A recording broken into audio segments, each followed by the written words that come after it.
Cedar Point in Sandusky, Ohio is the self-professed roller coaster capital of the world. And with 17 coasters currently operating and another one under construction, you can tell why. Cedar Point was the golden ticket winner for Best Amusement Park continuously for 16 years from 1997 to 2013. And whilst it may come second in number of coasters to Six Flags Magic Mountain, the variety of genuine, non-gimmicky coasters and great family atmosphere makes this park a must-do for all theme park enthusiasts. I had the pleasure of attending for 2 days over their Hallow Weekends offering last September, once on the Friday night for Hallow Weekends Haunt, and also again on the Sunday for the more family-friendly Great Pumpkin Fest. I'm Mr. Luke Carroll, and this is Review Time's review of Cedar Point. Family rides, 8 out of 10. Cedar Point truly has something for the whole family, including not one, not two, but 3 complete children's themed areas throughout the park, including Kiddie Kingdom, as well as Planet Snoopy and Camp Snoopy, both themed to the Peanuts characters. Whilst these rides are mostly designed for the children to ride and the parents to watch, there are still plenty of rides to do as a family, such as the 2 tracked car driving attractions, a giant Ferris wheel which gives you an amazing view of the park, and my personal favourite, Cedar Downs Racing Derby, a crazy fast and fun original 1920s racing horse carousel, one of only 2 still in operation around the world. Thrill rides, 10 out of 10. I could easily spend hours talking about all of the spectacular thrill rides on offer at this park. This park is the only park in the world which contains 6 coasters above 200 feet and is soon to add another with Steel Vengeance currently under construction. An RMC hybrid conversion of Mean Streak that will soon become the world's first hybrid hyper coaster. And just looking at the construction of this thing gave me goosebumps. Unfortunately, when we were there on the Sunday, Top Thrill Dragster had a cable snap which put it out of operation for the entire day, so I didn't get to ride it. Of the open coasters, however, I have, after much thought, decided on a top 3. At number 3, it's Gatekeeper. While this may not be the most thrilling coaster in the park, its prime location and the keyhole element above the park's entrance makes my first ever wing coaster an unforgettable experience. Number 2, Maverick. This was the longest wait we experienced across the 2 days at around 50 minutes, and it was definitely worth it. This ride really is like being strapped to the back of a bucking bronco and letting it run free. And at number 1, it's none other than Millennium Force. Since its opening, this ride has been consistently teetering year after year between first and second place for the top steel roller coaster in the world. This ride is everything a Giga coaster should be and more. After you ascend up the 94-meter beautifully smooth cable lift hill, you are in for an amazing couple of minutes full of speed, power, and sweet, sweet airtime. If you can only do one coaster at Cedar Point, make it this one. A good selection of flat rides rounds out the park, including the Windseeker, which is quite simply the best way to see everything the park has to offer from the air. Experiences, 7 out of 10. As noted before, we attended during their annual Hallow Weekends event, which runs from mid-September to late October.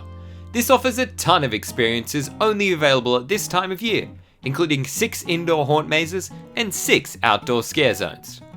We didn't get the chance to experience any of the haunt offerings apart from the Parade of Monsters, as this was my first visit to the park and I wanted to maximize my ride time. Using this time of year to ride coasters, especially at night, is a great idea, as a lot of the crowds are absorbed into the haunt offerings. On the Sunday, none of the outdoor scare zones are available, but there are a lot of family-friendly offerings added, including a hay bale maze and a mild walk-through attraction called the Magical House on Boo Hill. Also, if you're a big theme park history buff like me, make sure to check out the museum located near the back of the park for history and Cedar Point, as well as some old ride vehicles and models of rides. Entertainment, 7 out of 10. We only got the chance to see 2 of the entertainment offerings during the time we spent at the park, but both were enjoyable and perfect for their target market. The major show of Hallow Weekends is the Skeleton Crew. This takes place on an outdoor stage right on the border of the scare zones. This show had a great mix of circus and BMX stunts and takes place both day and night throughout the event. The other entertainment item we saw was the Great Pumpkin Parade, which was a decent little parade for a local park that starred everyone's favourite Peanuts characters.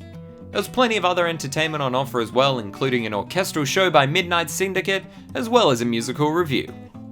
Staff, 9 out of 10. Every staff member we came across on both days was incredibly helpful and all seemed to really enjoy their jobs. The ride ops deserve to be applauded. Their efficiency at dispatching ride vehicles was amazing. They did it with perfect speed, without ever making you feel like you were being rushed. And the applause they give you when you re-enter the stations for unload is also a nice little touch. Theming, 6 out of 10. This is a local American theme park, so you can bet their only themed area is Old West themed. This is, though, one of the best areas themed to the Wild West outside of a Disney park I've ever seen, second only to Knott's Berry Farm. This area feels even more genuine due to the traditional crafts and foods on offer, such as a blacksmith's, sweet shop, and the always popular kettle corn. The theming around the park specifically for the haunt areas was also done to a high standard. You could appreciate the theming a lot more as you walked around the event areas on the Sunday and really admire the hard work that goes into making this limited time event happen. Merchandise, 8 out of 10. Cedar Point has some of the best theme park merchandise I've seen outside of a Disney or Universal park. Every major ride had its own line of merchandise, from stat shirts to cups to pins, as well as a collection of general Cedar Point merchandise that included a really nice retro Cedar Point collection, including old attractions and logos of the park. Most people will find it impossible to leave this park without at least one small memento of their visit.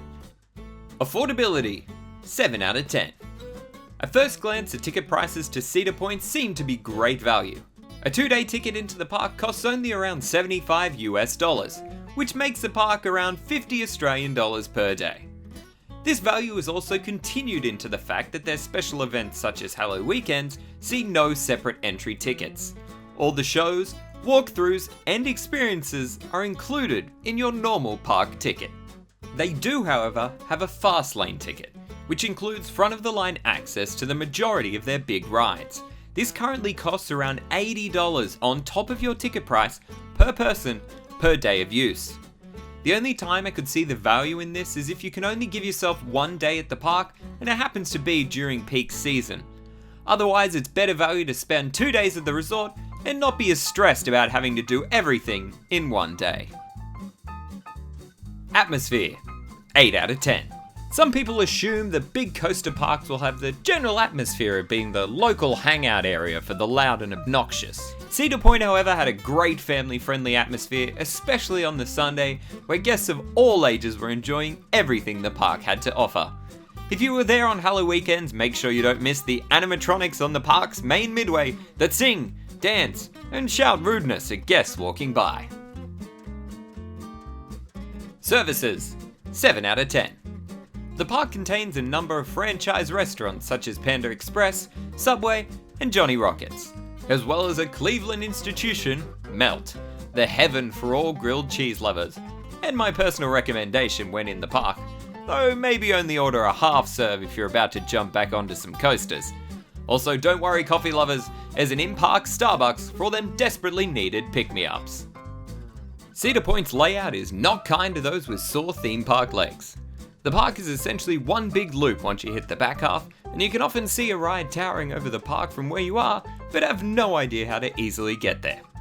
Luckily, the guide maps make it nice and obvious where you need to go to enter a ride and how to get there, even though the fastest way may include a lengthy walk. Even though it was relatively quiet on the days we attended, the park was running the maximum number of trains on almost every ride, which made wait times in the park easily bearable.